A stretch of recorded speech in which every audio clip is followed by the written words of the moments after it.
मोदी साहेबांनी जे स्टेटमेंट केलं, आम्ही म्हणत नाही की ते डॉलरच्या तुलनेत आपलं बाहेर चलन जाते हे होतं, तर त्यांच्या स्टेटमेंटमध्ये असं यायला पाहिजे होतं की गरजेनुसार सोनं घ्या, 1 वर्ष घेऊच नका. ह्याचा इम्पॅक्ट आता आम्हाला असं झालंय, आता माझ्याकडे जवळपास 15-16 कामगार आहेत, त्यांचे पगार हे ते, जर ह्यांना मी काढूनच टाकायला पाहिजे ना. आता जर तुम्ही घेतलंच नाही सोनं तर हे पण बघितलं पाहिजे ना.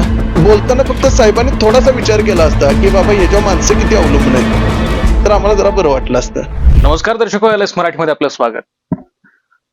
खर तर सोन्याकडं आपण एक गुंतवणुकीच्या दृष्टिकोनातून बघत असतो, मात्र पंतप्रधान नरेंद्र मोदी यांनी सोन्याची खरेदी 1 वर्षभर टाळा अशा पद्धतीचे वक्तव्य आहे ते आपल्या भाषणातून केलं होतं.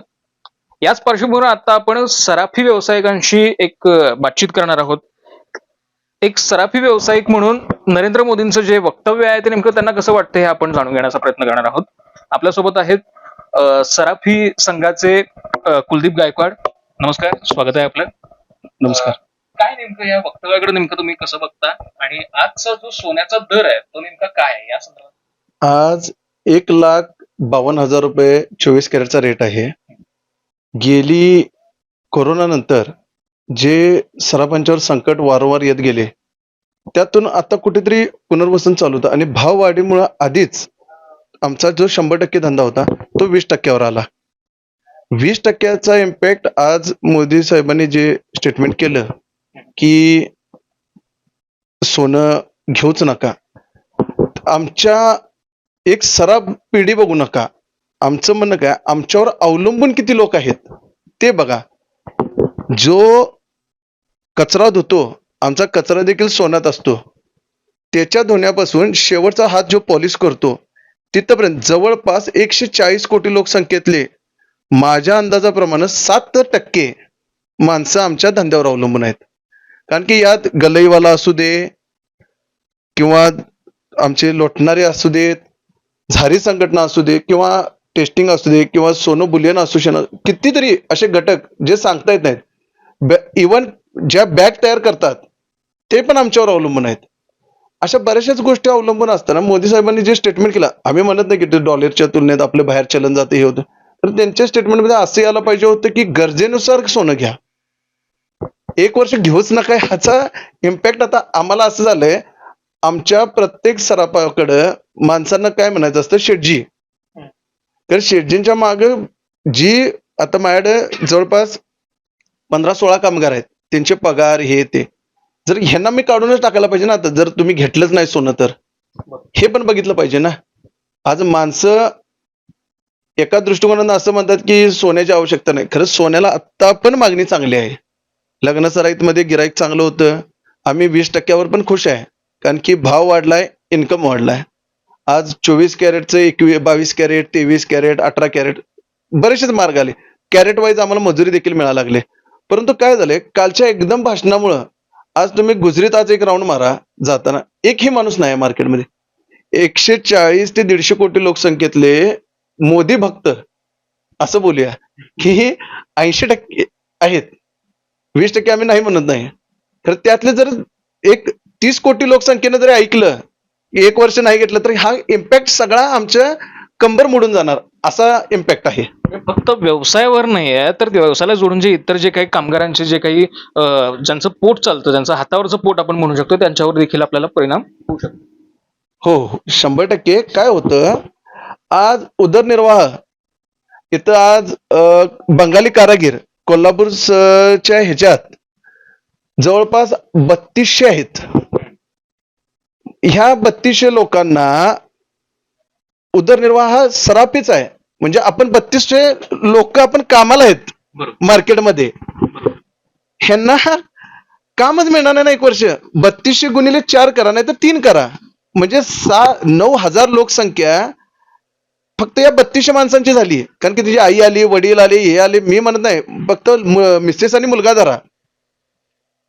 आज ते गावावरून एवढ्या लांबून आलेत, आज काम नाही दिलं तर करणार काय? एक तर चोऱ्या वाढणार, पळून जायचे प्रकार वाढणार.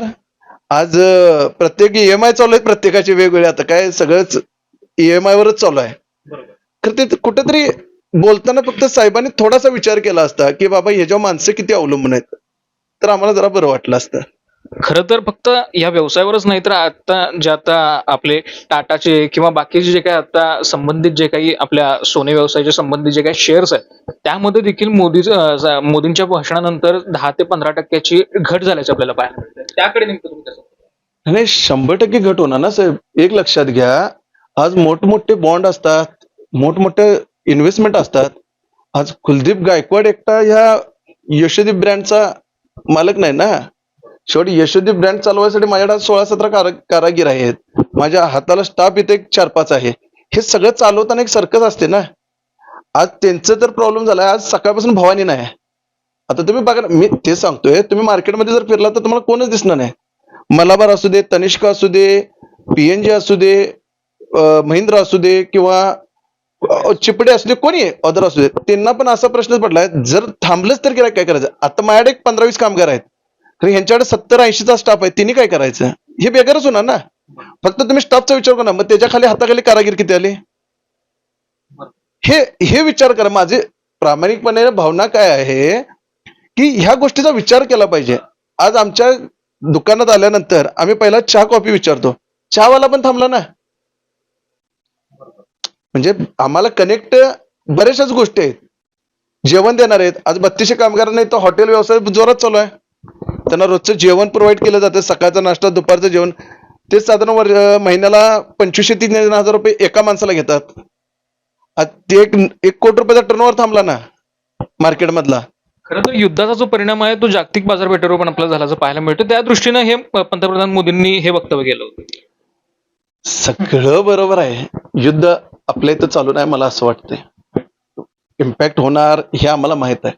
खरं एखाद्या अखंड हिंदुस्थान ह्या मोदी साहेबांना मी देखील त्यांचा चाहता आहे. मी देखील विचार करण्यासारखा आहे. पेट्रोल डिझेलचं तिने बोललाय की जपून वापरा.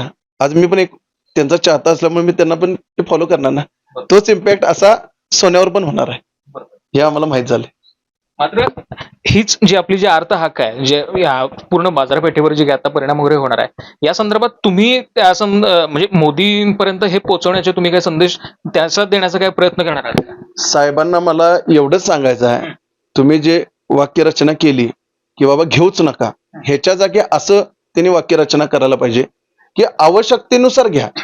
एखादा लग्न समारंभ आहे, बारसा आहे किंवा आता अधिक मास आलाय. महाराष्ट्रात अधिक मास मोठ्या प्रमाणात केला जातो. जावयांना चांदीचं गिफ्ट दिलं जातं, सोन्याचं गिफ्ट दिलं जातं.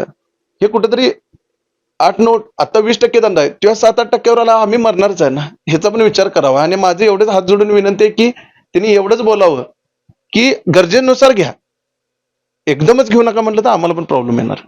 माझे पण 15-20 कामगार बेघर होणार ना, मला तरी चालवायला पाहिजे.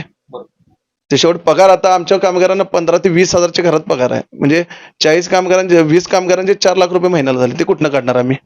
हे पण विचार करावा. माझी एवढीच इच्छा आहे. खरं तर आता आपण पाहिलं ते एका व्यापारी संघटनेकडून म्हणा किंवा एखाद्या व्यापाराकडून पंतप्रधान नरेंद्र मोदी यांच्याकडून एक अर्थ हाक देताना आपल्याला पाहायला मिळाले. यालाच मराठीसाठी मी निरंजन, कोल्हापूर.